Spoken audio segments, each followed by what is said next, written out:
नमस्ते ladies and gentlemen, welcome to speak to me र speak to मीको यो अर्को एपिसोडमा हामीसँग एकजना जेन्टलमेन हुनुहुन्छ र ती जेन्टलमेनको बारेमा धेरै कुराहरू सायद मैले बोलिरहनु पर्दैन। स्क्रिनमा देखिसकेपछि सम्भवतः यहाँहरूले यदि आइटीसँग रिलेटेड हुनुहुन्छ, मोबाइल टेक्नोलोजीसँग रिलेटेड हुनुहुन्छ, लेटेस्ट ब्रान्डका मोबाइलहरूको शौकिन हुनुहुन्छ र पछिल्लो पटक तपाईँ ई कमर्ससँग रिलेटेड भएर पनि धेरै कुरा गरिरहनु भएको छ भने यी व्यक्तिलाई पक्कै पनि चिन्नुहुन्छ। तथापि मैले उहाँको नाम लिनुपर्दा the man who started his journey from CTV mobile र अहिले आएर रिचार्ज एप्समा आउँदा थुप्रै व्यवसायमा पनि आफ्नो दक्षता र दखल देखाइसक्नुभएका ती व्यक्तित्व अलाइभ ग्लाइडर हामीसँग हुनुहुन्छ, युथ बिजनेस एन्टरप्रेन्योर। अलाइभजी, यहाँलाई स्वागत छ कार्यक्रममा। Thank you. नमस्ते। आराममा हुनुहुन्छ? एकदम। सो आजभोलिको दिनचर्या कसरी बितिरहेछ? त्यस्तै हो, अब अहिले लकडाउन छ। लकडाउन त अब लगभग सुरु भयो। त्यही पनि हामीमा चाहिँ लगभग बिजी सेड्युल नै छ मेरो चाहिँ। म चाहिँ अब मल्टी सेक्टरमा भएको कारण र पछिल्लो समयमा चाहिँ अनलाइन हाम्रो यो रिचार्जर एपबाट चाहिँ जति पनि कोभिडको प्रडक्टहरू हामीले चाहिँ यो बेलामा चाहिँ सहुलियत मूल्यमा उपलब्ध गराइ लगभग व्यस्तसँगै जीवन बितिरहेछ भन्छ। ओके, सो कहाँबाट प्रसङ्ग प्रारम्भ गरौँ भन्ने सोच्दै तपाईँलाई जति पटक हामीले देख्न पायौँ, चाहे अफ स्टेज या अन स्टेज, तपाईँलाई छिटिक्क फर्मल वेयरमा अधिकांश अवस्थामा सुटेड बुटेड नै देख्न पाइयो र अहिले पनि त्यही अवस्थामा हुनुहुन्छ। यस पछाडिको विशेष कारण केही छ? जतिखेर पनि तपाईँलाई देख्दाखेरि सुटमै देख्न पाइन्छ, क्याजुअल वेयर एकदमै बिरलै। एक्चुअलमा यो एउटा हेबिट पनि भइसक्यो कुरा। अब सरले नै किन त ओके, यो अर्थमा तपाईँसँग धेरै जोरका सुटहरू, धेरै डिजाइनका सुटहरूको सङ्ख्या होला वार्डरोबमा। कति सङ्ख्यामा छ, याद छ होला यहाँलाई? अब यो चाहिँ यति जो तर आवश्यकै मात्रामा मलाई अहिले प्राय पुरा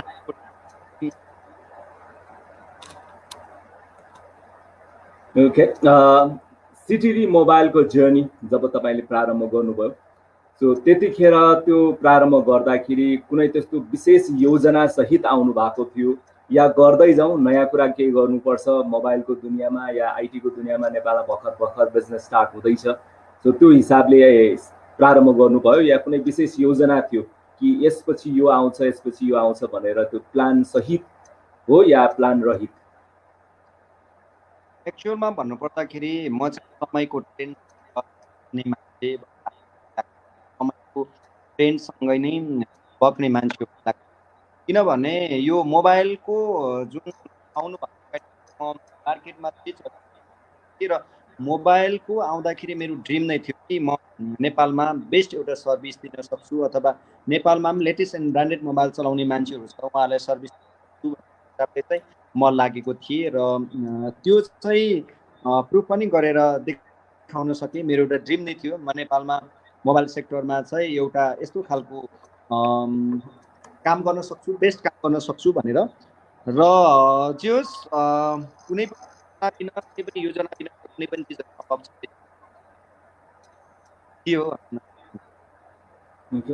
त्यो तपाईँले आफ्नो मल्टी ब्रान्ड मोबाइलको आउटलेटको नाम सिटिभी नै राख्नु कुनै विशेष कारण छ या कुनै कारण छैन? सिटिभी भन्ने एउटा अल्फाबेट जोडाउनु थियो, त्यो जोडेको हो या विशेष त्यसको मिनिङ पनि छ? त्यो स्टार्टिङमा सबैभन्दा मेरो फर्स्टमा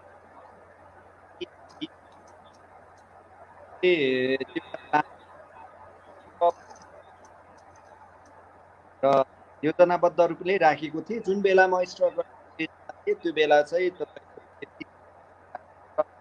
जब मेरो एउटा मिसन थियो, त्यो मिसन लगभग पुरा गरिसकेपछि जुन हिसाब मैले सर्भिस र एउटा जुन मेरो एउटा टार्गेट थियो त्यो मिट भइसकेपछि चाहिँ मैले सिटी टप भिजन भनेर चाहिँ मार्केटमा सो सिटी टप भिजनलाई सर्ट फर्ममा सिटिभी भनेर राख्नु भएको।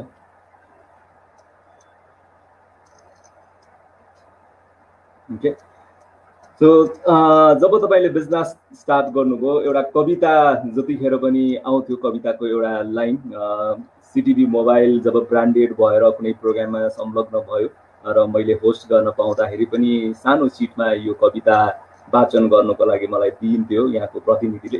फेरि पटक म त्यो कविता यहाँलाई दोहोऱ्याएर सुनाउँदैछु। छुट्न सक्छ सहयोगीको साथ, मायालुको हात, तर जीवनबाट कदापि छुट्दैन सक्दैन मोबाइल नेटवर्क र मोबाइलको साथ। यो कतिखेर रचना भएको, जब बिजनेसमा आएपछि रचना भएको, ब्रान्डिङ गर्नको लागि, या तपाईँभित्र त्यो कविता लेखनको खुबी थियो त्यसबाट यो फुरेको? भन्नुपर्दा तपाईँले पुरानो कविता चाहिँ कविता सेप थियो होला। वास्तवमै भन्नुपर्दाखेरि चाहिँ तपाईँको लेखक पनि हो होइन। जस्तै म चाहिँ कविताहरू, कथाहरू, यस्तो नाटकहरू पनि लेख्ने गर्थेँ र यो चाहिँ मैले बिजनेसको रनमा आइसकेपछि नै बनाएको हो। समय सापेक्ष समयले जे माग्यो त्यो चिजलाई चाहिँ दिएको। तर अहिले यसैलाई मोडिफाई गरेको छु कि मैले चाहिँ होइन। त्यति बेला चाहिँ यो चाहिँ एकदमै लाइफसँग रिलेटेड छ। अल युथहरूलाई पनि यो चिजले चाहिँ सायदै हुनसक्छ होइन। कस्तो भने मैले जुन एउटा पोएम चाहिँ लाइफसँग रिलेटेड पोएम नै गरेको। जस्तै जीवनमा चाहिँ प्रेमिकासँग अथवा प्रेमसँग अथवा जिन्दगी एक दिन छुट्नै पर्छ। यो धरतीबाट पनि छुट्नुपर्छ, कोहीसँग पनि छुट्नै पर्छ। तर बाँच्दाखेरि तपाईँको प्रेमिकासँग अथवा साथीभाइको सहयोग सदाभरि नरहन सक्छ, प्रेमिकासँग सदाभरि नहुन सक्छ, तर साथीभाइ पनि सदाभरि सपोर्ट गर्न नसक्छ। तर जीवनमा मोबाइल नेटवर्क र मोबाइल चाहिँ यो अपरिहार्य अथवा आवश्यक चिज हो भनेर मैले भन्नु खोजेको हो। यसमा चाहिँ अहिले के बनाएको छ, छुट्न सक्छ सहयोगीको साथ, छुट्न सक्छ सहयोगीको साथ, माइलको हात, तर जीवनबाट कदापि छुट्न सक्दैन मोबाइल नेटवर्क र रिचार्जर एपको साथ भनेर चाहिँ राखेको छु मैले। अनि लास्टमा म पहिला म हुँ अलाइभ ग्लाइडर सिटिभी मोबाइल धन्यवाद भन्थेँ, अहिले चाहिँ म हुँ अलाइभ ग्लाइडर ग्लोबल की टेक्नोलोजी धन्यवाद भन्छु। थोरै चेन्ज भयो। त्यो पछि रिचार्जर पछि अरू के आइदियो भने फेरि त्यसमा थपिँदै जाने होला होइन। समयको ट्रेन्ड, मैले एक्चुअलमा भन्नुपर्दाखेरि समयमा सबैको माग जे छ त्यो मागलाई चाहिँ पुरा गर्ने मेरो चाहिँ मेन ऊ हो होइन। त्यो भएकोले गर्दा अब भोलि के छ, के माग हुन्छ त्यो चिजलाई चाहिँ फुलफिल गर्नलाई त्यो हिसाबले चाहिँ मार्केटमा एक्सपोज हुनुपर्ने हुन्छ अथवा आउनुपर्ने हुन्छ, त्यसकै बिजनेस गर्नुपर्छ। सो हामीले सुन्दै आएका थियौँ कुनै समयमा होइन, एउटा सुपर हिरोको क्यारेक्टरहरूको नाम स्पाइडरम्यान हुन्थ्यो, सुपरम्यान हुन्थ्यो, पछि एभेन्जर्समा आउँदा आइरन म्यान पनि आयो। यो बिचमा मोबाइल म्यान भनेर हामीले सुन्न पायौँ र यसलाई साप्ताहिकको आवरण कथाको रूपमा प्रस्तुत गरिएको थियो केही वर्ष अगाडि। यो मोबाइल म्यान भनेर अलाइभ ग्लाइडर कसरी परिचित भयो? एक्चुअलमा के छ भने मोबाइल म्यानको चाहिँ जस्तै मैले जुन मेरो टिम नेपालको कन्टेक्स्टमा हेर्ने हो भने mobile exchange offer, latest and branded mobile, अनि तपाईँको face to face 60 minute mobile service, यो सर्भिसहरू दिँदै जाने क्रमहरूमा चाहिँ तपाईँको कस्तो भयो भने बजारमा त्यो चिजहरू मन पराइयो। जस्तै एक्सचेन्ज अफरको कुरा थियो, लेटेस्ट एन्ड ब्रान्डेड मोबाइलहरू हिजोको दिनमा नपाउँथ्यो होइन, त्यो चाहिँ बसाए जस्तै। अनि तपाईँको त्यो फ्युचर छ भन्ने मलाई लाग्छ। अर्को कुरा मोबाइल बनाउनु चाहिँ 60 मिनटभित्रमा यदि बन्यो भने बन्छ, पार्ट्स छ भने, यदि बनेन भने बन्दैन क्या त्यो मोबाइल, धेरै चाहिँ झुल्नु पर्थ्यो कस्टमर। त्यो भएकोले गर्दाखेरि चाहिँ मैले त्यो खालको चाहिँ ट्रेनहरू लिएर आइदिएको थिएँ त्यो बेलामा। त्यो चिजले गर्दाखेरि पनि सायदै अब मान्छेहरूलाई जस्तै अब अहिले हरेक वर्षमा लेटेस्ट मोडलहरू, राम्रो मोबाइलहरू एकपटक आउँछ। जस्तै OnePlus-कै किन नभनौँ, स्यामसङकै किन नभनौँ अथवा एप्पलकै किन नभनौँ, प्रत्येक वर्ष एउटा हाई रेन्जको फोन चाहिँ मार्केटमा उहाँहरूले लन्च गर्छ, त्यो कम्पनीले लन्च गर्छ। र लन्च गरिराख्दाखेरि के छ भन्दाखेरि महँगो फोनहरूमा बोक्ने इन्ट्रेस्ट हुन्छ। इन्ट्रेस्ट हुँदाखेरि सबैको त्यो क्यापासिटी हुँदैन। नहुँदाखेरि चाहिँ हामीले के राख्थ्यौँ भने पुरानो मोबाइलको एउटा भ्यालुएसन राखेर नयाँ मोबाइल दिने होइन। पुरानो मोबाइल पनि चाइनिज मोबाइलहरू नर्मल मोबाइल किन्नुभन्दा त केही सुपथ मूल्यमा पायो भने नर्मल मोबाइल भन्दा हाई रेन्जको मोबाइल पनि जो अर्को सेकेन्ड कस्टमर किन्नु पाउँछ। अनि जेन्युन प्रडक्टहरूलाई एक्सचेन्ज गरेर चाहिँ लिएर आएको।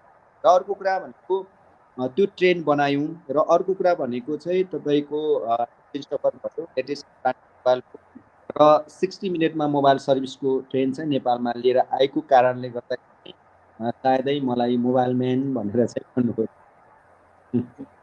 त्यो अलिकति हामी पछाडि जाउँ। तपाईँको चाइल्डहुड डेज, बाल्य अवस्थालाई सम्झिनु पर्दा कस्तो हुनुहुन्थ्यो बाल्य अवस्थामा? कति बदमासी गरिन्थ्यो, कति सोझो हुनुहुन्थ्यो, एकदमै भने कुरा मान्ने या भने कुरा पटक्कै नमान्ने, कस्तो स्वभावको अहिले सम्झनु पर्यो भने? बाल्य अवस्थामा पनि म सानै बच्चैबाट चाहिँ अलिकति एग्रेसिभ थिएँ, तर मान्छे भए पनि एक्चुअली कुनै पनि कुरा असम्भव छैन, गर्यो भने सम्भव हुन्छ होला, ट्राई गर्नुपर्छ, लाइफ एकपटक आउने हो, यो लाइफलाई चाहिँ युटिलाइज गर्नुपर्छ भन्ने लाग्थ्यो होइन। अलिकति पनि थिए, त्यो सँगै एकदम कुल पनि थिए होइन। र त्यो चिजले नै लाइफमा चाहिँ बुझ्न सिकाउँदो रहेछ क्या होइन।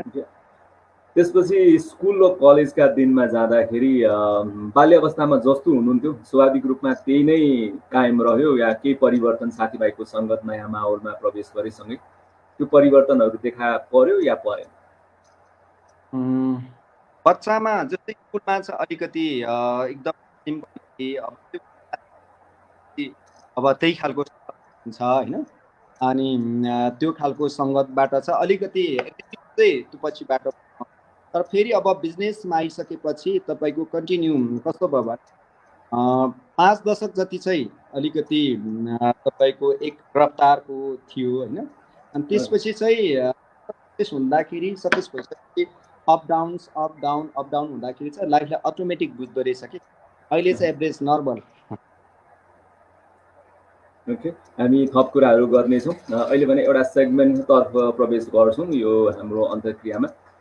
तपाईँलाई हरेक प्रश्नमा म 2टा विकल्प दिन्छु। तपाईँले 2टा विकल्पमध्ये आफूलाई मनपर्ने, आफ्नो प्राथमिकता अनुसार या आफूले रोजाइ गरे अनुसार छान्नुहोला र सम्भव भए कारण दिनुहोला। कारण छैन भने नदिँदा पनि केही फरक पर्दैन। प्रश्न यसरी जान्छ, तपाईँलाई महँगो गाडी मनपर्छ या महँगो आन्तरिक सजावट, घरको आन्तरिक सजावट? मलाई वास्तवमा हरेक मान्छेलाई त्यो 2 चिज नै मनपर्छ होइन। एउटा छान्नु पर्यो भने घरकै नि। लङ ड्राइभ या long walk? Drive. Right. So अहिलेसम्म लङ ड्राइभ जानु भएको त्यो यात्रा कहाँसम्मको थियो होला? लङ ड्राइभ भन्नाले मैले काठमाडौँबाट अब पोखरा, काठमाडौँबाट तपाईँको त्यो तातोपानी, काठमाडौँबाट तपाईँको विराटनगर र नेपालको यही नै होला सीमाना गएको छु भनौँ। बिजनेस ट्रिप थियो या यो होइन लङ ड्राइभै जाने भनेर फुर्सदको समयको सदुपयोग गर्ने हिसाबले जानुभयो या बिजनेस ट्रिप पनि सँगसँगै लङ ड्राइभ पनि? बिजनेस ट्रिप नै थियो। ओके, एक्सन मुभिजहरू मनपर्छ या कमेडी मुभिजहरू? मुभी चाहिँ तपाईँको कमेडी भन्नाले ठिकै लाग्छ मलाई। पछिल्लो पटक हेरेको कुनै मुभी सम्झना छ, नेपाली, बलिउड या अरू कुनै भाषाको? पछिल्लो मैले हेरेको मुभी लिली। यसै गरेर महँगो घडी मनपर्छ या महँगो मोबाइल मनपर्छ? यो दुइटै मनपर्छ। बरु यो कस्तो छ भने सुन चाँदी हिरा मोती भन्ने चिज होइन, तपाईँको घडी महँगो मन पर्दो रहेछ। त्यो बुझ्दै गइसकेपछि घडीको टाइमको एउटा भ्यालु र घडीको भ्यालु हुँदो रहेछ। अनि मोबाइल चाहिँ तपाईँको कस्तो भने मोबाइल चाहिँ महँगो मोबाइल भन्दा पनि राम्रो मोबाइल चाहिँ किन्नै पर्छ भन्ने। अहिलेसम्म मोबाइल बिजनेसमा लागिसकेपछि एकदमै यादै गरेर कति सेट तपाईँले परिवर्तन गरिसक्नु भएको छ सालाखाला? मैले मोबाइलको गरिसकेपछि अहिलेसम्म अहिले अब 12 आउँदैछ, 11 प्रो ए 11 यो गएको प्रो हजुर लन्च भयो। मैले चाहिँ फोन 2बाट होइन, हजुर स्टार्टिङबाटै नि आइफोन कन्टिन्यू युज गरेर अहिलेसम्म त्यही हो। एभ्री इयर चाहिँ एउटा ओके भन्छ नि आइओएस युज गरिसकेपछि एन्ड्रोइडतिर मान्छे त्यति आकर्षित हुँदैन भन्छन्, त्यसको विशेषता केही छ, त्यसको कारण? त्यसको कारण भनेको ह्याबिट हो। ह्याबिट मान्छेले चेन्ज गर्छ, बेस्ट तर आइओएसमा सेक्युरिटीको कुराहरू अलिकति प्लस पोइन्ट भयो। र अर्को कुरा भनेको मेटेरियलदेखि लिएर त्यसको मेटेरियलहरू युज गर्दाखेरि पनि अलिकति मजा छ। र एउटा ह्याबिट भन्नु लाग्छ, एउटा बानी बसेर बानी ह्याबिटको। पानी पर्ने ठाउँ मनपर्छ या हिउँ पर्ने ठाउँ मनपर्छ? मलाई दुइटै मनपर्छ, त्यसमा अलिकति बेसी छ। ओके लामो कपाल या छोटो कपाल? अब पहिला मेरो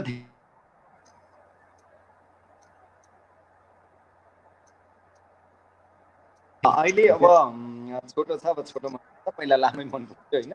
समयको माग अनुसार त्यो एज अनुसार पनि म्याटर गर्छ। फर्मल सुज या स्पोर्ट्स सुज? मलाई प्राय दुइटै, तर मलाई स्पोर्ट नै मन चाहिँ पर्छ। प्राय उसमा चाहिँ स्पोर्ट नै गर्छु होइन, अफिसियल उसमा।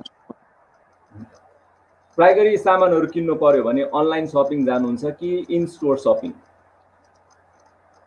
पहिला चाहिँ म सपमै जान्थेँ, तर अहिले चाहिँ के भयो भन्दा अनलाइनमा पनि त्यसको डिस्क्रिप्सनहरू हुन्छ। अनलाइनमा पनि जेन्युन प्रडक्ट हो होइन भन्ने कुरा थाहा हुन्छ, र अनलाइनले पनि जेन्युन प्रडक्ट होइन भने चेन्ज गरिदिन्छ। र अर्को कुरा, अहिले अनलाइनमा त तपाईँको अलिकति कपडाहरूमा मात्रै हो फरक पर्ने, जुत्ता कपडाहरूमा। तर इलेक्ट्रोनिक्स आइटमहरू यो जति पनि ग्याजेटहरूमा चाहिँ ब्रान्ड नै हुन्छ। त्यो भएकोले गर्दाखेरि प्रायः म अनलाइन नै। पानी परेको मनपर्छ या घाम लागेको मनपर्छ?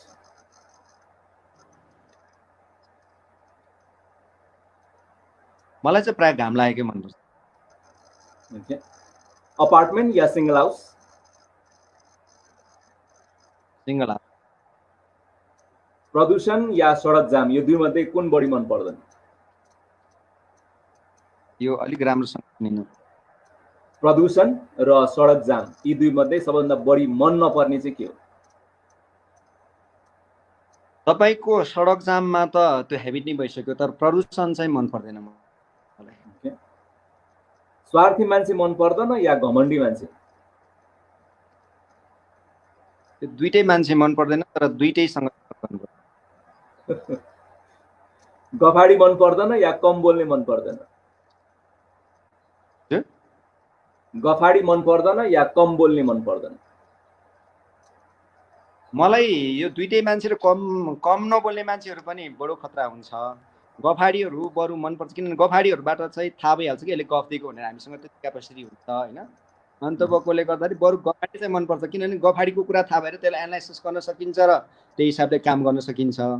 यो कम बोल्ने चाहिँ केही थाहै हुँदैन, त्यसले गर्दा चाहिँ अलिकति त्यसमा चाहिँ केही इफेक्ट पर्न सक्छ जस्तो लाग्छ क्या मलाई। सोसियल नेटवर्किङ चलाउँदाखेरि बढी कम्फर्टेबल तपाईँलाई अब फेसबुक या इन्स्टा? दुइटै। सो यसपछि अर्को सेगमेन्टमा तीनटा चोइस जान्छ तपाईँलाई, यसमा तपाईँले क्रम सङ्ख्या मिलाउनु पर्ने हुन्छ, ऱ्याङ्किङ 1 2 3 तपाईँको आफ्नो चोइस अनुसार। ट्राभल गर्नु पर्यो भने ट्रेन, प्लेन या क्रुज? इन्टरनेसनल ट्राभल गर्नु पर्यो भने रेलवेज, एयरवेज या क्रुज? अब मलाई रेलमा पनि त्यतिकै मजा आउँछ होइन। ऱ्याङ्किङ गर्नु पर्यो, पहिलो के होला? हजुर, पहिलो प्राथमिकता के होला?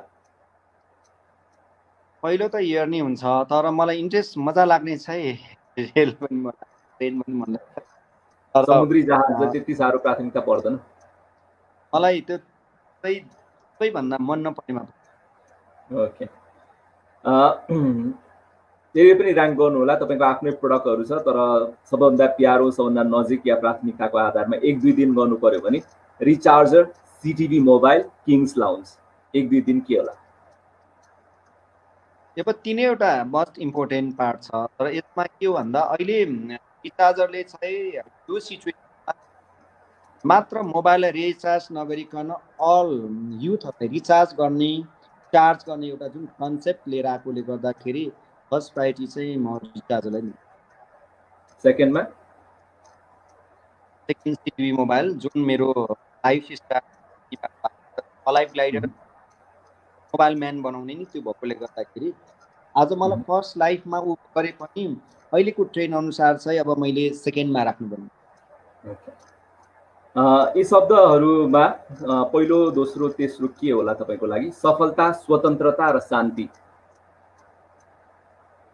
सबै ठुलो कुरा भनेको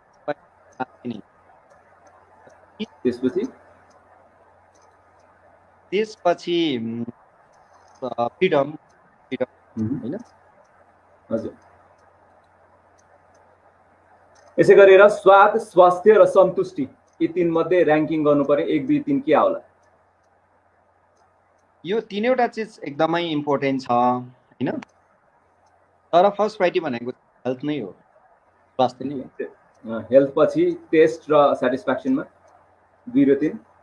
र सेटिस्फ्याक्सनमा के हुन्छ, एक नेक्स्ट लेभलको हिसाबले सोच्छु, हेल्दी भयो भने यो मेन्टालिटी हो, शान्ति बनाउने चाहिँ जे बनाउने भन्ने गर्दाखेरि फर्स्ट प्रायोरिटी हेल्थ, सेकेन्डमा हो पिस, त्यसपछि लाइकवाइज सम्पत्ति, सुन्दरता र शक्ति, 1-2-3 ऱ्याङ्किङ तपाईँको लागि?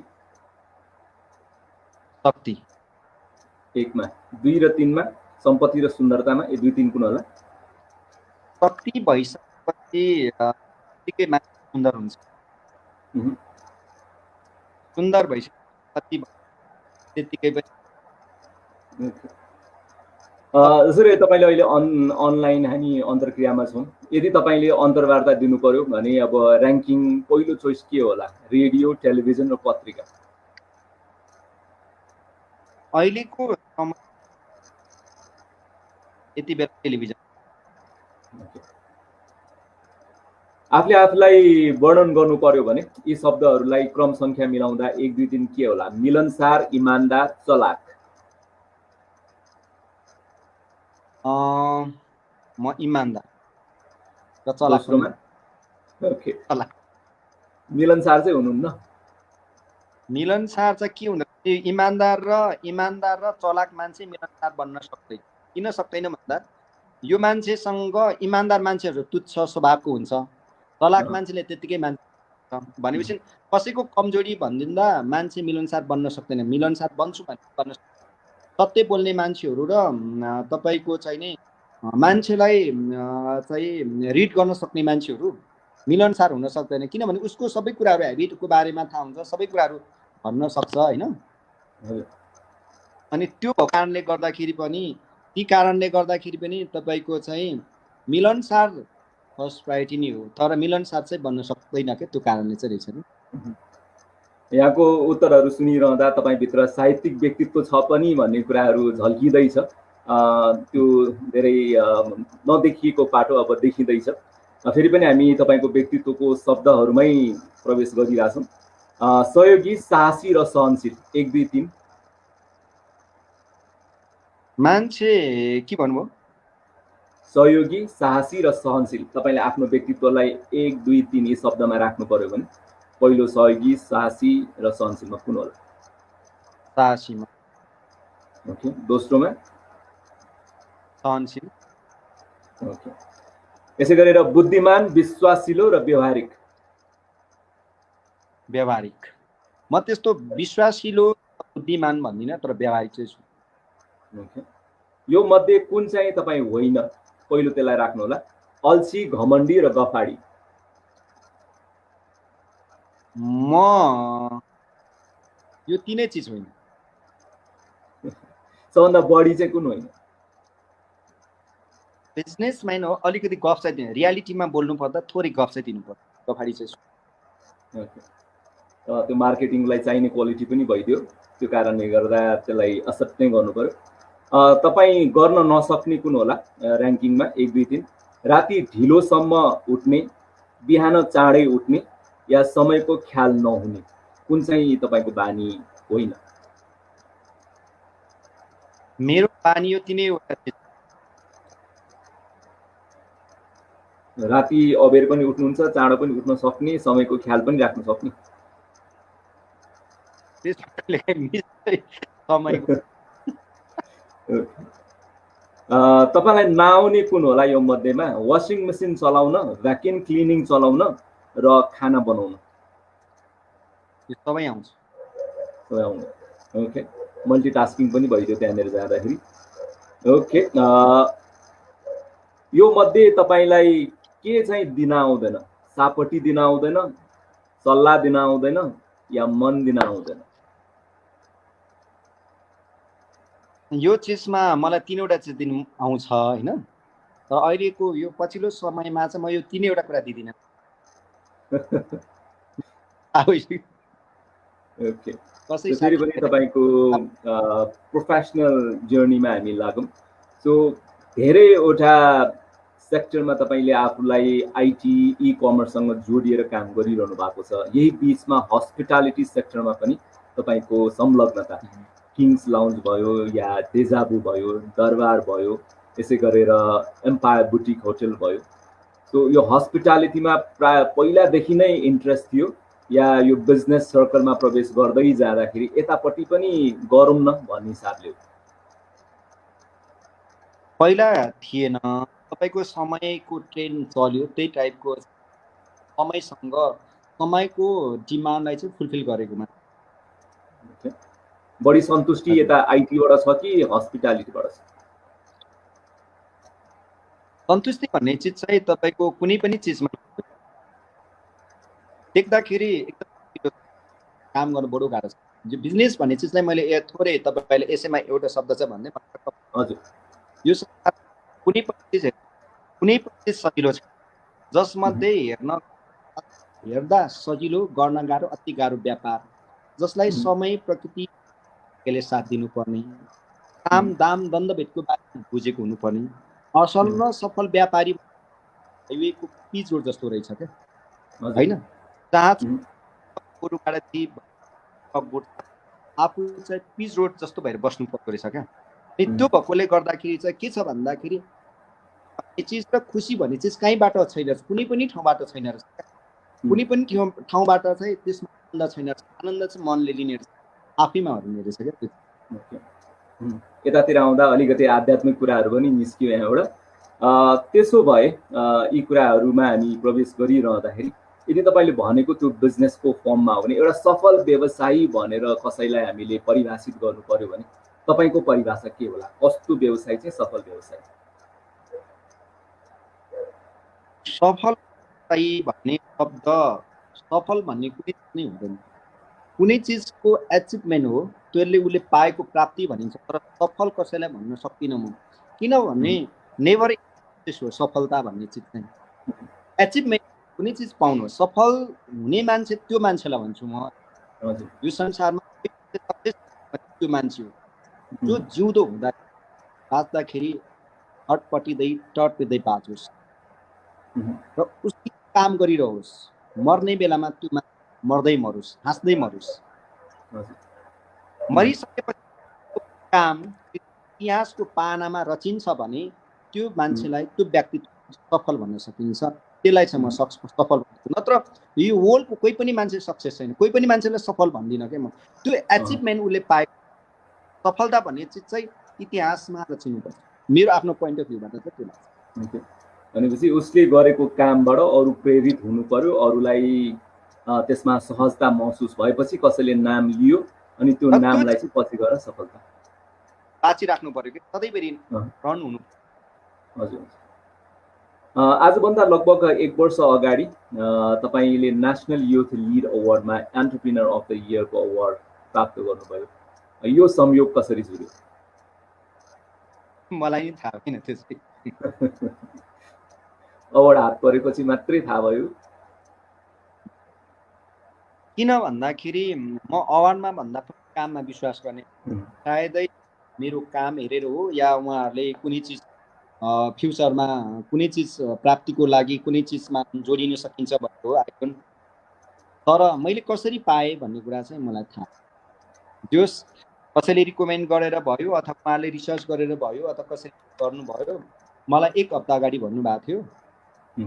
त्यो 1 हप्तापछि अवार्ड लिन गएँ। संयोगवश हजुरलाई पनि त्यहाँ भेटेँ होइन, खुसी लाग्यो र सँगै अवार्ड चाहिँ नि लिन पाइयो।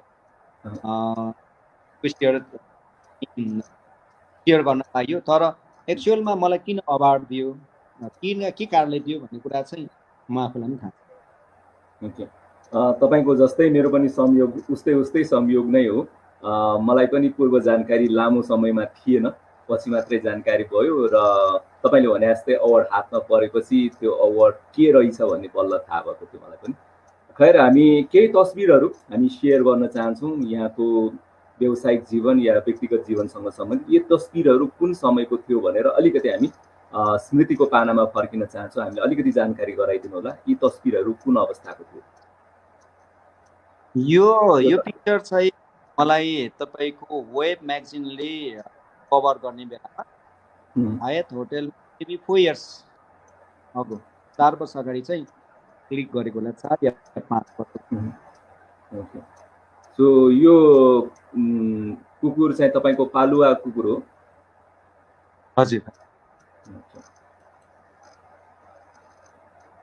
यो तस्बिर यो चाहिँ रिचार्जर एपको नयाँ भर्सन लन्च गर्दा मेरो बर्थडेको बेला थियो। यो 2 वर्ष अगाडि किङ्स लाउन्जमा। ओके,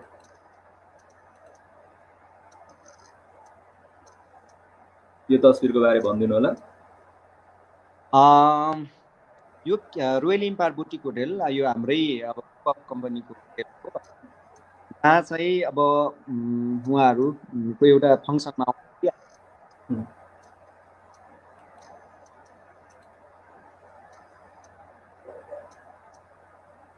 यो तस्बिर पनि एउटा अवार्डकै थियो। यो नेसनल अवार्ड नै थियो के भन्ने थियो, मैले यसको बारेमा पनि राम्रो भएन। तर उहाँले धेरै पटक कल गरेर जाँदाखेरि यति सम्मानित यो ऊ रहेछ, अवार्ड रहेछ, पछिबाट म सरप्राइज भएको थिएँ। यो कुन समयको होला? यो मेरो केएल टावरको 2nd एनिभर्सरीको बेला, 1st एनिभर्सरीको बेला।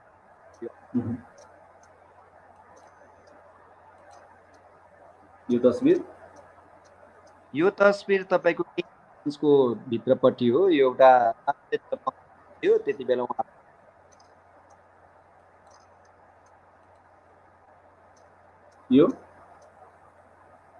यो तपाईँको 5 इयर्स अगाडि ओसो टप्पू वनमा चाहिँ ध्यानमा बस्दाखेरि त्यहाँ चाहिँ ज्ञान ध्यानको लागि जाँदाखेरि चाहिँ शान्ति भनेको कहाँ पाउँछ भन्ने खोज्न जाँदैछ त्यहाँ।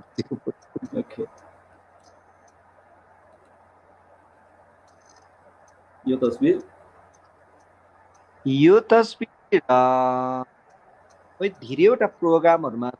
यो तस्बिर तपाईँको राष्ट्रिय नाच घरमा हो। यो एउटा अवार्ड छ।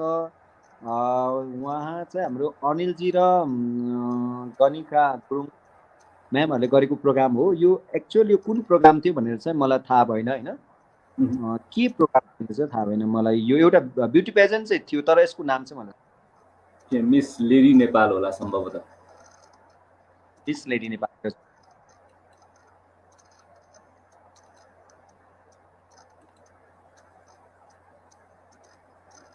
अघि भर्खर कुरा गरेको अवार्ड थियो नेसनल युथ। यहाँबाट तपाईँ मोबाइल म्यानको रूपमा चिनिनु भयो?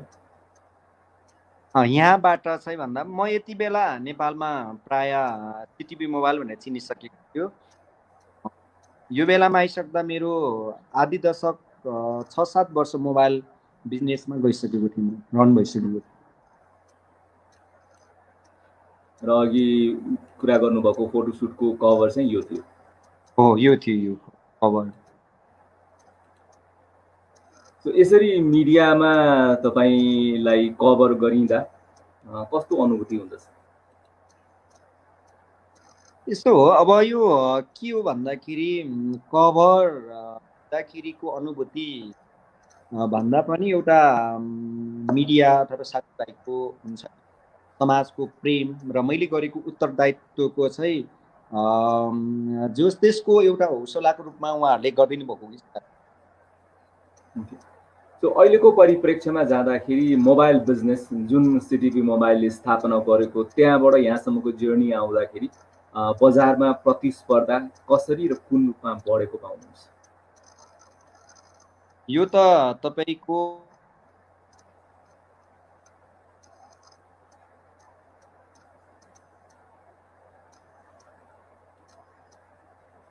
अहिले हामीसँग लाइभ लाइब्रेरी हुनुहुन्छ, थोरै नेटवर्कको थोरै समस्या देखिन्छ, तथापि हामी उहाँसँग जोड्ने प्रयास गरिरहनेछौँ। र अलाइड ग्लाइडरजीको कुरा गर्नुपर्दा उहाँले नेसनल युथ लिड्स अवार्ड 2078मा male best entrepreneur of the इयरको अवार्ड जित्नु भएको थियो भने विभिन्न व्यावसायिक संस्थाहरू विशेष गरेर मोबाइल बिजनेसमा उहाँको दखल रहिआएको छ र हस्पिटालिटी बिजनेसमा पनि उहाँले विभिन्न व्यवसायहरूमा संलग्नता जनाउँदै आइरहनु भएको छ उहाँ अलाइड ग्लाइडर। र अलाइडजीसँगको हाम्रो सम्पर्क अलिकति टुट्न पुगेको छ बिकज अफ नेटवर्क र उहाँसँग हामी फेरि सम्पर्कमा आउनेछौँ। र अलाइडजीको कुरा थप गर्नुपर्दा सिटिभी मोबाइलबाट जर्नी यात्रा भएको र त्यो जर्नीमा उहाँ अहिले रिचार्जर एपसम्म आइपुग्दाखेरि थुप्रै संस्थाहरूसँग आबद्ध भइसक्नु भएको छ र नेसन वाइड नै उहाँको बिजनेस स्थापनाको क्रम रहेको छ भने विशेष गरेर काठमाडौँ सेन्टर भएर अहिले Apple world mobile private limited, world vision private limited, KL mobile hub लगायतका संस्थाहरूबाट उहाँले मोबाइल बिजनेसलाई सञ्चालन गरिआइरहनु भएको छ र उहाँसँग हामी फेरि पनि सम्पर्कमा आउने नै छौँ र यो सम्पर्कलाई हामी चाँडोभन्दा चाँडो कायम राख्ने प्रयास गरिरहेका छौँ। अलाइभजीसँग फेरि पनि हामी जोडिन पुगेका छौँ र नेटवर्किङको थोरै समस्याको कारणले गर्दा थोरै टाढिन पुग्यो, तथापि हामी फेरि जोडिएका छौँ र कुरा गर्दैछौँ प्रतिस्पर्धाको। सो अहिले mobile business sales, maintenance, repair, नयाँ नयाँ ब्रान्डहरू आउँदैछ। सुरुवातको दिनमा जस्तै प्रतिस्पर्धा उत्तिकै छ, बढेको छ या घटेको छ? तपाईँको एनालाइसिस के देख्नुहुन्छ? एक्चुअलमा भन्नुपर्दा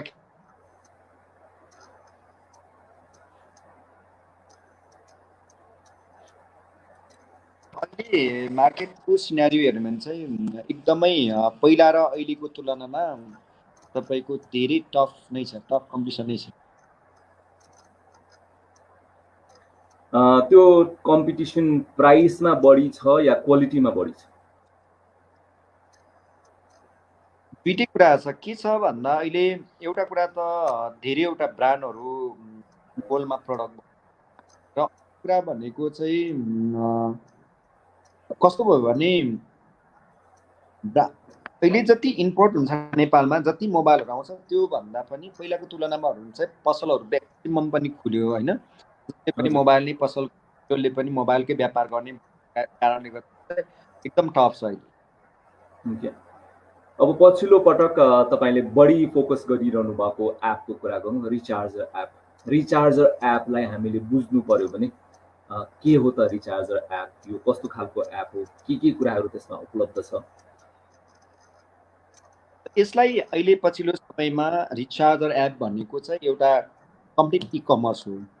यो यस्तो प्लेटफर्म हो कि तपाईँको हामीले चाहिँ कम्प्लिट इ हब भनेर चाहिँ यसलाई चाहिँ हामी पुष्टि पनि गर्छौँ र कम्प्लिट इ हब नै हो। किनभने जहाँ चाहिँ तपाईँले सर्भिस र सपिङको दुईटै सर्भिस सेवा चाहिँ लिन सक्नुहुन्छ, लिन पाउँछ। त नेपालमा को कन्टेस्टमा हेर्ने भने अहिले बजारमा भइरहेको चलिरहेको चलन चल्तीको एप दराज, जस्तै तपाईँको चलन चल्तीको चलिरहेको एप चाहिँ तपाईँको खल्ती ई सेवा जस्तै यसबाट पाउने दुईटै सुविधा, जस्तै सर्भिस पनि र सपिङ पनि, बिल पेमेन्ट पनि भयो र तपाईँको चाहिँ नि सपिङ पनि भयो। यो दुईटैको सम्मिश्रण फ्युजन चाहिँ भएको एप हो यो रिचार्ज। अनि यसको प्रयोग कति सहज छ, अलिकति कम्प्लिकेटेड खालको हो, डाउनलोड गरेपछि प्रयोगकर्ताहरूले त्यसमा अलिकति बढी अध्ययन गरेपछि मात्रै प्रयोग गर्न सकिने खालको, कतिपय एपहरू त अलिकति कम्प्लिकेटेड पनि हुन्छ। यो चलाउनको लागि एउटा आइटीमा त्यति धेरै ज्ञान नभएको मान्छेले पनि चलाउन सकिने खाली गरेर डिजाइन भएको छ या अलिकति त्यसमा मेहनत या होमवर्क गर्नै पर्छ?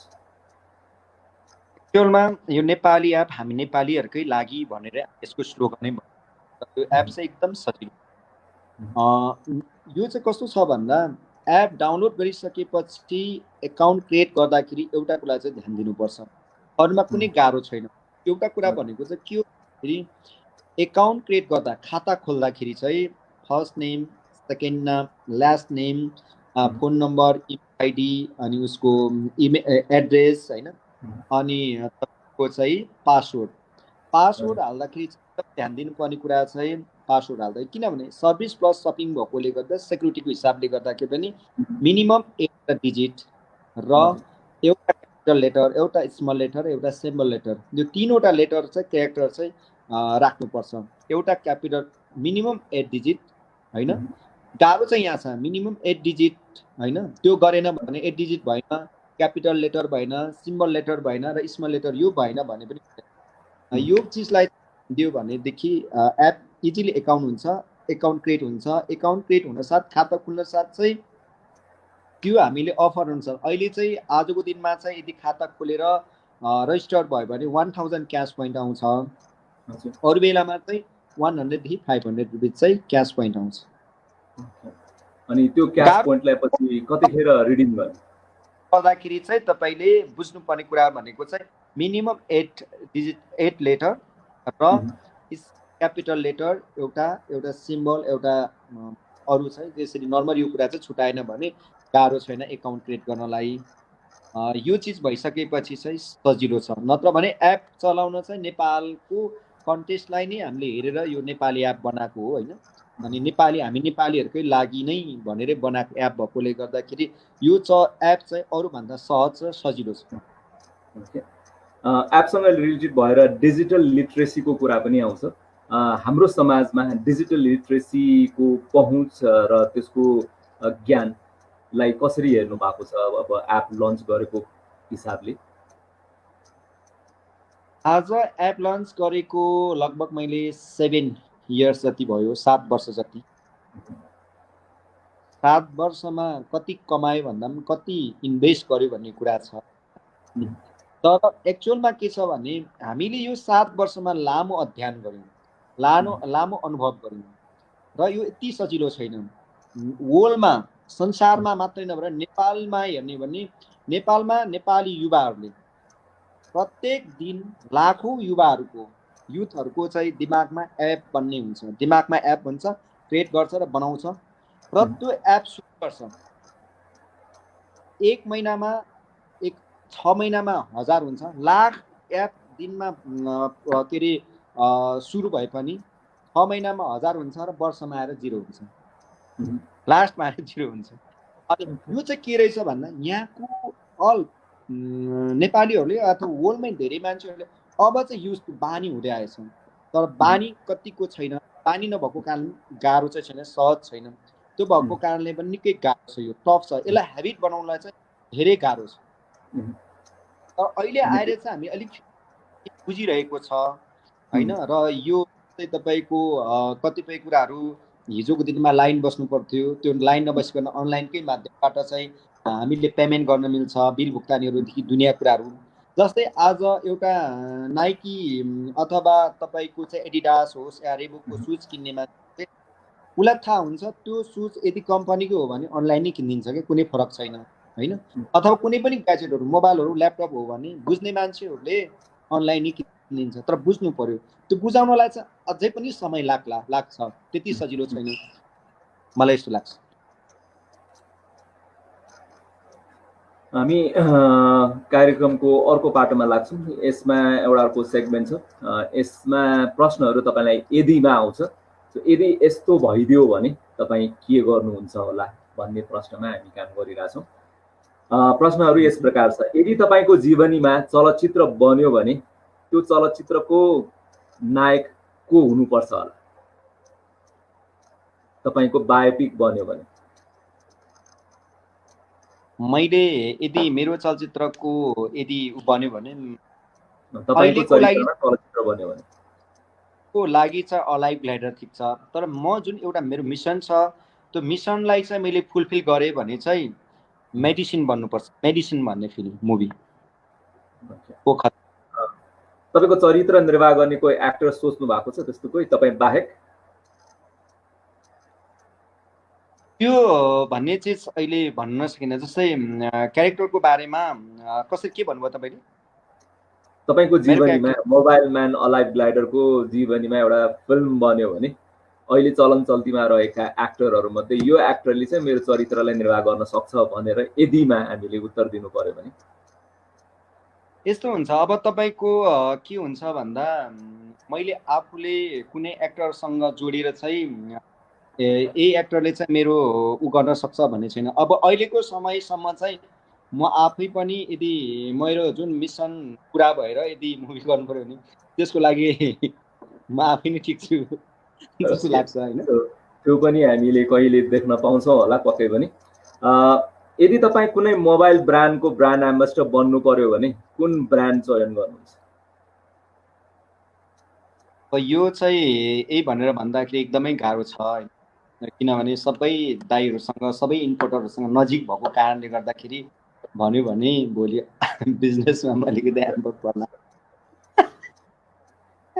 यदि तपाईँ सञ्चारकर्मी हुनु पर्यो भने कसको अन्तर्वार्ता लिन चाहनुहुन्छ?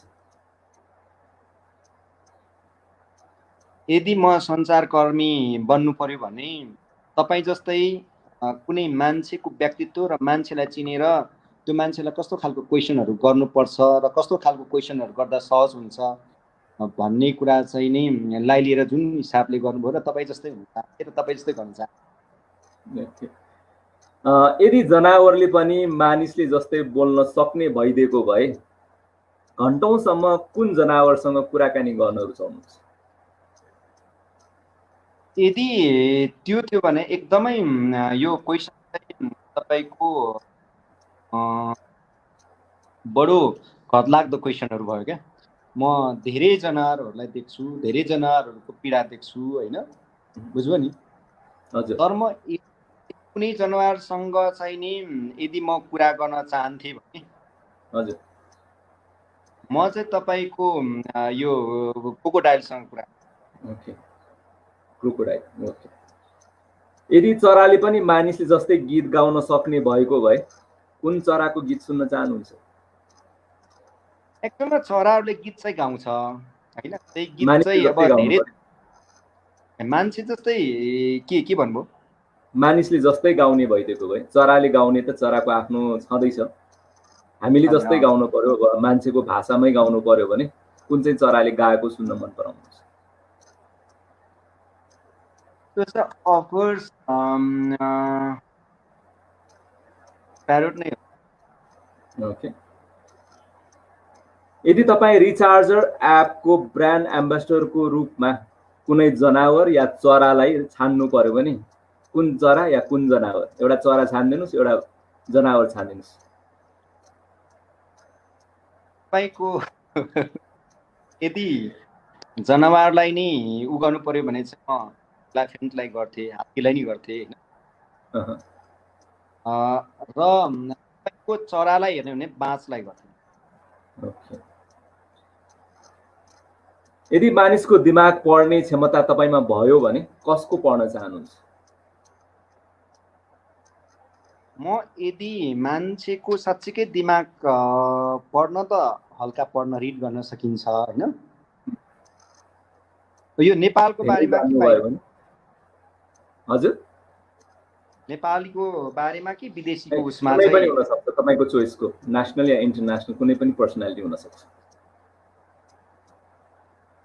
म चाहिँ यदि त्यो गर्न पर्यो भने चाहिँ तपाईको बाराक ओबामा। ओके।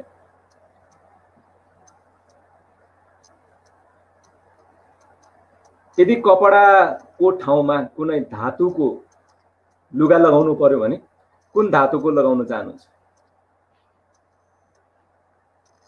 अब त्यो चाहिँ कस्तो हुन्छ भने अब यही भन्ने चाहिँ हुँदैन।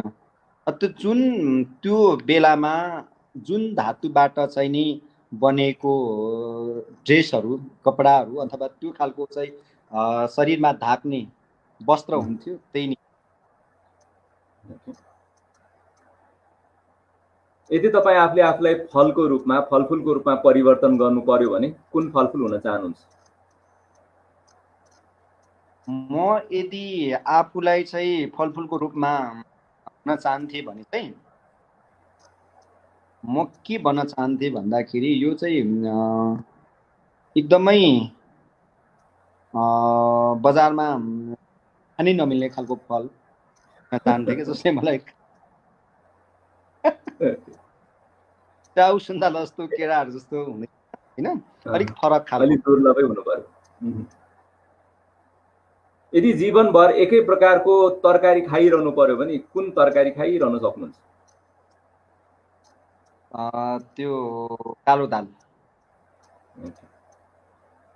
यदि खेलाडीको रूपमा तपाईँ कुनै ओलम्पिक गेममा सहभागी हुनु पर्यो भने कुन चाहिँ गेमको खेलाडी भएर जान मन पराउनुहुन्छ? भन्नाले यो चाहिँ मैले बुझ्दिनँ। ओलम्पिकमा कुनै खेलको खेलाडी भएर तपाईँ जानु पर्यो भने कुन खेलको खेलाडी बन्न चाहनुहुन्छ? कुन खेलको खेलाडी? हजुर। यदि त्यो ओलम्पिकमा साँच्चीकै भाग लिन पाउने हो भनेदेखि र त्यो क्यापासिटी भयो भने आफै नै। यी प्रश्नहरूबाट अब हामी अन्तिम प्रश्नमा छ। यदि तपाईँले मलाई कुनै प्रश्न सोध्नु पर्यो भने के प्रश्न सोध्नुहुन्छ? यदि म तपाईँलाई जेन्युनली एउटा प्रश्न गर्नु पर्यो भने तपाईँ यस्तो व्यक्तित्व लाग्छ मलाई, त्यो व्यक्तित्व एउटा युवाहरूमा मैले एज अ पर्सनल्ली बडो रेस्पेक्ट गर्ने मान्छे पनि पर्छ र तपाईँ एउटा सञ्चारकर्मी र एउटा चाहिँ एकदमै मिडिया कर्मी भए पनि एकदम जेन्टलम्यान भएका पनि तपाईँले चाहिँ जुन हिसाबले स्टेजमा गएर त्यो ऊ गर्नुहुन्छ नि, के भन्छ, कोरियोग्राफी गर्नुहुन्छ नि, हजुर, मलाई बडो अचम्म लाग्ने भएकोले गर्दाखेरि होइन, तपाईँ जस्तो यस्तो स्मार्ट मान्छे, जेन्टल मान्छेले तपाईँ किन कसरी चाहिँ त्यहाँ त्यसरी चाहिँ मान्छेहरूलाई राम्रोसँग त्यो हिसाबले बुझाउन सक्नुहुन्छ होला भन्ने लाग्छ क्या मलाई। यो क्वेसन चाहिँ कहिले मेरो मनमा आउँछ क्या। भने मेरो व्यक्तिगत पाटो र व्यावसायिक पाटो फरक देखियो, त्यो कारणले समायोजन के हो भनेर चाहिँ सोध्नु खोज्नु भएको? एकदम एकदम कहिले पनि यो क्वेसन मेरो ममा हुन्छ। एउटा न्युज रिडरले चाहिँ तपाईँको त्यो खालको प्रोफेसनलमा पनि एकदमै राम्रो इमेज बनाउन सफल कसरी भएको होला, यो बाटै फरक छ होइन, बाटो फरक छ, त्यही पनि राम्रोसँग चाहिँ तपाईँले गर्न सक्नुहुन्छ नि। यही क्वेसन चाहिँ मलाई गर्न लाग्छ। यो पहिला पनि यो क्वेसन गरेको थिएँ तपाईँले गर्दाखेरि मैले, आज म एक क्वेसन हामी जतिखेर भेट हुन्थ्यो अहिले हामी लाइभ कुरा गरिरहेछौँ, त्यो प्रश्नको उत्तर फेरि पनि त्यो उत्तर मैले दिइसकेका थिएँ, तर पनि म दोहोऱ्याउन चाहन्छु। तपाईँले प्रश्न गर्नुभएको सारमा कुरा गर्न त जुन मेरो पर्सनालिटी छ त्यो पर्सनालिटी र जुन मेरो व्यवसाय छ ग्ल्यामर बिजनेस, त्योसँग तालमेल कसरी हुन पुग्यो भन्ने आशय थियो। अब व्यवसाय र व्यक्ति फरक फरक हुँदाखेरि पनि मेरो आफ्नो सोचमा जाँदाखेरि जसरी ग्ल्यामरलाई समाजले मिडियाले बुझेको छ, मैले बुझेको ग्ल्यामर चाहिँ अलिकति फरक हो। मैले बुझेको ग्ल्यामर भनेको आफ्नो प्रस्तुतिलाई दर्शकले कसरी मन पराउन सक्छ र त्यो दर्शकलाई मन पराउने माध्यम भनेको मोडल हो, त्यस्तै गरेर कन्टेस्टेन्ट्सहरू हो। त्यो उनीहरूको माध्यमबाट मेरो आफ्नो शालीनतालाई प्रस्तुत गर्दाखेरि उहाँहरूले मलाई ग्रहण गर्न सक्छन् भने म त्यो कुरामा पूर्ण छु, र ग्रहण गर्न सक्दैन जसरी चाहिँ उहाँहरूले देख्न चाहनुहुन्छ त्यही रूपमा मैले प्रस्तुत गरेँ भने अरू र ममा चाहिँ के फरक छ। सो त्यो फरकपनकै खोजीमा र त्यो फरकपनलाई नै कायम राख्ने उत्साह, जागर र त्यो प्रयासमा यहाँसम्म आइपुगेको भन्नुपर्छ। र त्यसलाई मैले व्यक्तिगत पाटो फरक, व्यावसायिक पाटो फरक भनेर चाहिँ कहिले पनि मानेको छुइनँ। त्यो स्टेजमा जाँदाखेरि दर्शकको लागि मैले प्रस्तुति दिने हो भने अफ स्टेजमा हुँदाखेरि मेरो आफ्नो व्यक्तिगत जीवन र मेरो व्यक्तिगत अनुशासन त आफ्नो ठाउँमा छँदैछ। सम्भवतः उत्तर पाउनुभयो होला। ओके, हामी कार्यक्रमको अन्ततिर आइपुगेका छौँ। लगभग हामी 1 घन्टाको दायरामा कुराकानी गरिसकेका छौँ र मोबाइल म्यान अलाइभ ग्लाइडरको बारेमा, उहाँको व्यवसायको बारेमा र उहाँले कसरी आफ्नो व्यवसायलाई यहाँसम्म ल्याउनु भएको छ भन्ने कुरामा धेरैजनाले जिज्ञासा राख्नुभएको र त्यो जिज्ञासा पुरा हुनु सँगसँगै प्रेरित र अभिप्रेरित पनि हुनुभयो भन्ने कुरामा म विश्वास राख्दछु। र अन्तमा हामी अलाइभ ग्लाइडर जीबाट छुट्टिनुभन्दा अगाडि उहाँले यति धेरै काम गरिसक्नु भएको अवस्थामा पक्कै पनि एन्टरप्रेन्योरसिपमा लागिसकेपछि सजिलो गाह्रो उतार चढावहरू हुँदा छैन र त्यो उतार चढावलाई पनि यहाँसम्म बुझेर आइसक्नु भएको अवस्थामा भोलिका दिनमा पनि उहाँको निरन्तरता पक्कै कायम रहन्छ नै र त्यो निरन्तरताले आफ्नो व्यवसायलाई अझ फराकिलो अझ ठुलो बनाएर उहाँले लानुहुन्छ। त्यो सोच र त्यो संयमता, जोस जागर र आत्मविश्वास सहित जसरी लागिरहनु भएको छ सिटिपी मोबाइलदेखि लिएर रिचार्जरसम्मको यात्रामा थप उहाँले भोलिका दिनमा गर्नुहुने प्लानिङ आफ्नो ठाउँमा छँदैछ। हामी उहाँबाट जान्न चाहन्छौँ कि आजको पुस्ताले के बुझ्नुपर्छ बिजनेसमा आउनुको लागि र आजको पुस्तालाई अभिप्रेरित गर्नुको लागि उहाँ के भन्न चाहनुहुन्छ त्यो कुरालाई हामी बुझ्न चाहन्छौँ। र लाइभजीसँगको यो अन्तिम प्रश्नको संवादको लागि फेरि पनि थोरै हामीले कुर्नुपर्ने अवस्था हो जस्तो मलाई प्रतीत भइरहेको छ। थोरै पनि अहिले पनि हामीलाई नेटवर्कले अलिकति साथ नदिएको अवस्था छ।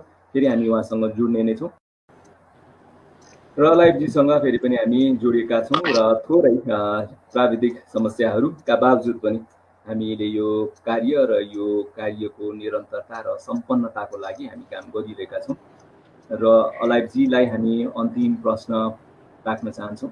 अन्तिम प्रश्न भन्दाखेरि पनि त्यो कुराहरू जसले अभिप्रेरित गर्न सक्छ होला आजको युवालाई।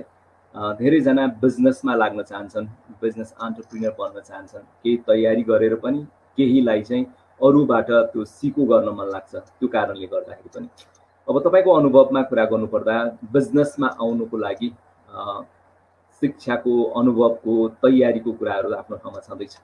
व्यक्तिगत रूपमा कस्तो व्यक्तिले बिजनेसमा प्रयोग गर्दा प्रयास गर्दा व्यक्तिगत गुणहरूको कुरा गर्दा त्यो व्यक्ति अलि अगाडि आउन सक्छ, उसले निरन्तरता दिन सक्छ, एउटा त्यो बाटो। र अर्को छुट्टिनुभन्दा अगाडि एउटा पोजिटिभ मेसेज भन्छौँ हामी, त्यो पोजिटिभ मेसेज अलाइभ ग्लाइडरकोबाट के होला। सो दुईटा बाटो, एउटा त बिजनेसमा आउन चाहनेहरूको लागि र अर्को समग्रमा। थ्याङ्क यू भेरी मच जुन सर। आज यो मैले चाहिँ लाइभमा यो फर्स्ट टाइम नै होला यसरी लाइभ बसेर कुराकानी गरेको पनि, त्यो बकोले गर्दा कतिपय कुराहरू आइडिया पनि भएन र अहिले पछिल्लो समयमा यो अलिकति इन्टरनेट भन्दा पनि इलेक्ट्रिसिटीको चाहिँ प्रब्लम रहेछ क्या एरियामा। त्यो भएको कारणले गर्दाखेरि चाहिँ यहाँ इन्भर्टरहरू हुँदाहुँदै पनि अब कहिलेकाहीँ यो प्राविधिक उसले गर्दाखेरि पनि अलिकति प्रब्लम भएर कतिपय कुराहरू चाहिँ मैले राम्रोसँग सुन्न पाइनँ, भन्न पाइनँ। कुनै ट्र्याकबाट अलिकति आउट पनि हुन सकियो होला होइन। त्यसमा चाहिँ एक्चुअली सरी भन्न चाहन्छु। हजुरको दुईवटा क्वेसन थियो, एउटा बिजनेसमा आउने युथहरूको लागि हजुर र अर्कोमा समग्रमा पोजिटिभ मेसेज। म अल युथहरूलाई के भन्न चाहन्छु भने बिजनेस गर्नको लागि मैले अघि पनि भने निकै गाह्रो छ, हेर्दा सजिलो गर्न गाह्रो, अति गाह्रो होइन। र जब तपाईँले जे सोच्नुहुन्छ लाइफमा, जे सोचेर गर्नुहुन्छ र त्यो चिज नै तपाईँको तत्काल प्राप्ति नगर्नु नै बिजनेस भनिन्छ। बिजनेसमा लस र प्रफिटको कुरा हुन्छ। तपाईँले यसलाई एकदमै क्यालकुलेट गर्नुपर्ने हुन्छ। जस्तै तपाईँले सुरुको दिनहरूमा धेरै प्लसहरू गर्नु पर्यो भने लसको दिनहरूमा आउन सक्छ, लसहरूलाई बियर गर्दाखेरि प्लसको समयमा आउन सक्छ। त यसलाई एक्ज्याक्टली मैले भन्नु पर्दाखेरि चाहिँ बिजनेसम्यानहरूमा हुनुपर्ने क्वालिटी चाहिँ के रहेछ भन्दा एउटा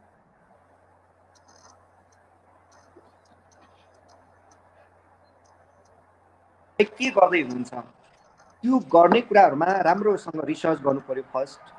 अनि सेकेन्ड कुरा तपाईँसँग एकदम प्यासन हुनु पर्यो, धैर्यता हुनु पर्यो। र अर्को कुरा भनेको सहनशील हुनु पर्यो होइन। र अर्को भनेको हार्ड वर्किङ होइन। तपाईँसँग चाहिँ यो चिज भयो भने यदि तपाईँसँग प्यासन छ, तपाईँ चाहिँ एकदमै डेडिकेटेड हुनुहुन्छ, एकदम हार्ड वर्किङ हुनुहुन्छ र तपाईँसँग कुनै पनि चिजको चाहिने नलेज छ भने अवश्य पनि बिजनेस गर्नुहोस्। र मेन कुरा तपाईँसँग सबै चिज भएर पनि तपाईँमा सहनशीलता भन्ने चिज छैन र एउटा प्यासन छैन, धैर्यता छैन भने चाहिँ त्यो मान्छेलाई चाहिँ गर्न सक्दैन। किनभने बिजनेस गर्दै जाने क्रमहरूमा धेरैवटा अप्स एन्ड डाउनहरू, धेरैवटा प्रब्लमहरू आउँछ। त्यही प्रब्लमलाई सल्भ गर्ने क्यापासिटी यदि तपाईँसँग छ भने बिजनेस गर्नुहोस्, यदि होइन भने बिजनेस नगरेकै बेटर हो भन्ने चाहिँ मलाई लाग्छ होइन। र यो भएको कारणले गर्दाखेरि चाहिँ मेरो अल युथहरूलाई चाहिँ के भन्न चाहन्छु भने अर्को कुरा, तपाईँ जे गर्नुहुन्छ गर्दै हुनुहुन्छ त्यो कामलाई चाहिँ निरन्तरता दिनुहोस्। र यदि तपाईँले त्यो कामलाई निरन्तरता दिनुभयो भने अवश्य पनि सक्सेस भन्ने चिज छ, सफलता भन्ने चिज छ जस्तो मलाई लाग्छ होइन। र म यति चाहिँ भन्न के सक्छु भने तपाईँको मैले लास्ट टाइम पनि यो कपी टु पेस्ट सबसे बेस्ट भन्छ, तर कुनै पनि वर्डिङहरू भनेको मा मन्त्र हुन्छ अथवा वर्डिङभित्र कोडिङ हुन्छ। त्यो कोडिङहरूलाई चाहिँ हामीले फलो गऱ्यौँ भनेदेखिको अवश्य पनि सक्सेस हुन सकिन्छ अथवा त्यो गन्तव्यमा पुग्न सकिन्छ भन्ने मलाई लाग्छ। मैले एउटा लाइन बनाएको थिएँ कि कुनै बेलामा, I don't have cash but I am honest, I have mission vision and full of mission, creation and full of enthusiasm. When it's mission, vision, creation and full of enthusiasm, there is cash. Cash चाहिँ पैसा छ। तिम्रो कुरा र नि follow गरी हिँडिरहेको छु। आई एम नट सक्सेसफुल गाई, आई विल ट्राई होइन। म सक्सेस कसरी बन्छु भनेर प्रयासकारी भएको एउटा युवा हुँ होइन। मेरो पनि प्रयास छ र आजको दिनसम्म मैले यो समाजमा गरिरहेको काम र यो समाजमा मैले धेरैवटाहरू कामहरू गरिराख्दाखेरि मेरो लाइफमा पनि धेरैवटा प्रब्लमहरू आयो, तर आई नेभर, एउटै चिज भन्छु म जहिले पनि होइन, आई नेभर गिभ अप। र लाइफमा तपाईँको भाग्य र तपाईँको ट्यालेन्ट भनेको चाहिँ तपाईँको ट्यालेन्ट 1%, बाँकी भनेको 98% नेभर गिभ अप रे क्या। कुनै पनि चिजलाई तपाईँले गिभ अप गर्नु भएन भने सक्सेस। यो चाहिँ मेरो आफ्नो थ्योरी हो र आफ्नो मेरो जिन्दगीको एउटै कुरा भनेको चाहिँ कहिले पनि कुनै पनि चिजबाट नडराउने, नभाग्ने, फेस गर्ने र निरन्तर प्रयास गरिराख्ने भएकोले गर्दाखेरि अल युथहरूलाई यदि तपाईँ कुनै पनि चिज गर्दै हुनुहुन्छ भने मलाई यति लस लाग्यो, मलाई यो भयो, यो कसले के भन्ला भन्ने कुरा चाहिँ नसोच्नुहोस्, तपाईँ गरिराख्नुहोस्। तपाईँलाई कसले के भन्छ भन्नेसँग सरकार नराख्नुहोस्। म यति भन्न चाहन्छु कि तपाईँको नराम्रो कुराहरू, तपाईँको नराम्रो कामहरूलाई जसले जसरी एनालाइसिस गरे पनि त्यसको कुनै वास्ता नगरी राम्रो काम गर्नुहोस् र पोजिटिभ वेबाट अगाडि बढ्नुहोस्। एक दिन ती मान्छेहरूले पनि लाग्छ तपाईँको साथ सपोर्ट तपाईँको राम्रै कुरा गर्नेछ, तर राम्रो बन्नको लागि कफी टक गर्दैमा, जाँड खाँदैमा, पार्टी गर्दैमा त्यो मान्छेलाई आफ्नो बनाउन सकिँदैन। केवल आफ्नो बनाउन सकिन्छ भन्ने एउटा होइन, संसारलाई बनाउन सकिन्छ। त्यो भनेको कामले, मेहनतले र पोजिटिभ उसले र राम्रो कामले नै गर्न सकिन्छ भन्ने चाहिँ मलाई लाग्छ।